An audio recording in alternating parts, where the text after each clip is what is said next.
حضرت موسیٰ اور خضر علیہ السلام کا واقعہ۔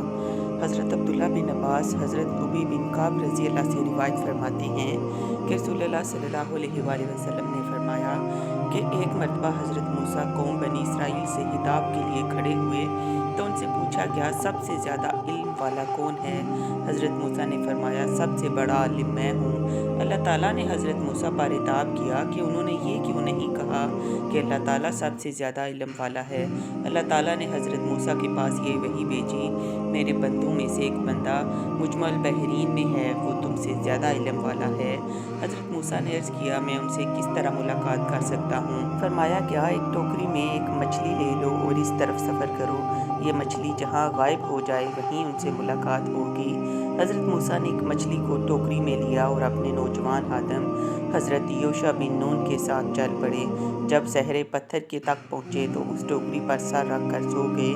اسی وقت مچھلی تڑپی ٹوکری سے باہر نکلی، کود کر دریا میں جا گری اور سرنگ کی طرف سمندر میں راستہ بناتی ہوئی چل پڑی۔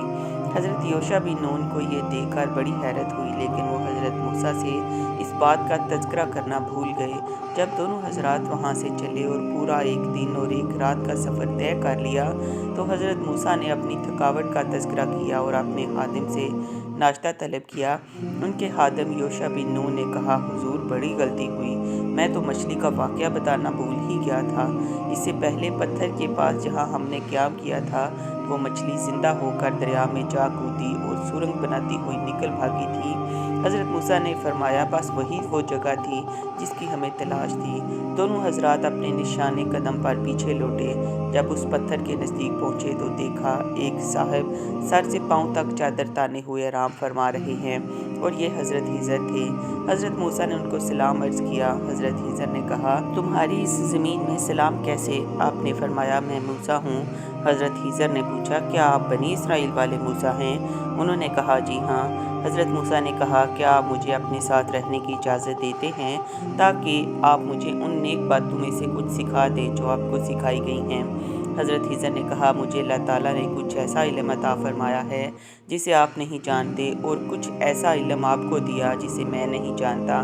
کہا آپ میرے ساتھ ہرگز نہ ٹھہر سکیں گے اور اس بات پر کیوں کر صبر کریں گے جسے آپ کا علم محیط نہیں؟ کہا عنقریب اللہ چاہے تو تم مجھے صابر پاؤ گے اور میں تمہارے کسی حکم کے خلاف نہ کروں گا۔ کہا تو اگر آپ میرے ساتھ رہتے ہیں تو مجھ سے کسی بات کو نہ پوچھنا جب تک میں خود اس کا ذکر نہ کروں۔ اب دونوں حضرات دریا کے کنارے چال دیے، ان کے پاس کوئی کشتی نہ تھی۔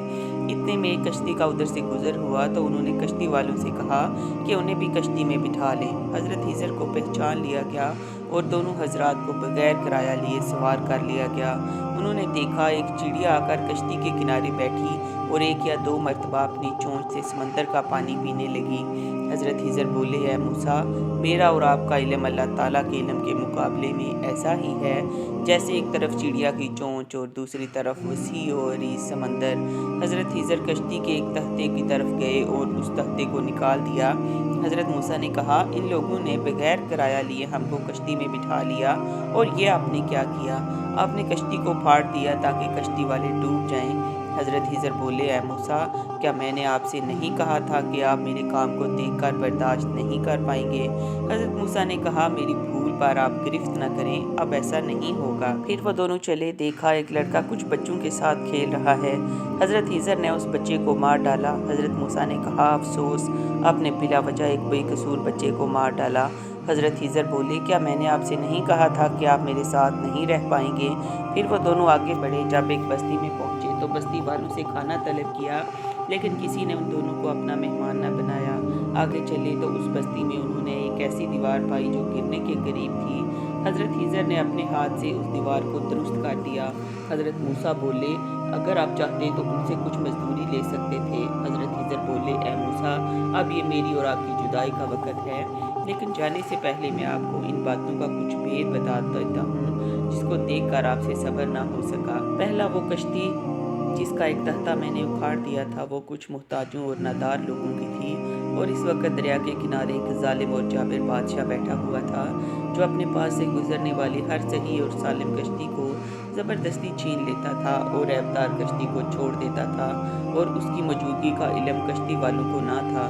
میں نے کشتی کو اسی لیے عیبدار کر دیا تاکہ یہ کشتی محفوظ ہو جائے اور وہ انہیں غریب لوگوں کے پاس رہے۔ دوسرا وہ لڑکا تھا، اس کے مقدر میں کفر تھا، لیکن اس کے ماں باپ مسلمان تھے۔ ڈر یہ تھا کہ کہیں اس کے ماں باپ اس کی محبت میں گمراہ نہ ہو جائیں اور اپنے دین سے پھر نہ جائیں، اس لیے میں نے اس بچے کو مار ڈالا تاکہ ان کا ایمان سلامت رہے اور اللہ تعالیٰ ان کے صبر کرنے پر انہیں اس سے بہتر بدل عطا فرما دے۔ اور اب رہی وہ گسیدہ دیوار جس کو میں نے ٹھیک کر دیا۔ وہ دیوار شہر کے 2 یتیم لڑکوں کی تھی۔ اس دیوار کے نیچے ان کا خزانہ دفن تھا۔ ان کا باپ بڑا نیک آدمی تھا، تو آپ کے رب نے چاہا کہ ابھی وہ خزانہ محفوظ ہو جائے اور جب یہ دونوں بھائی جوانی کو پہنچ جائیں تو اپنا خزانہ نکال لیں۔ حضرت خضر نے فرمایا، اور یہ جو کچھ میں نے کیا ہے اپنی طبیعت سے نہیں کیا، ان کاموں میں یہ حکمتیں تھیں جس کو دیکھ کر آپ برداشت نہ کر سکے۔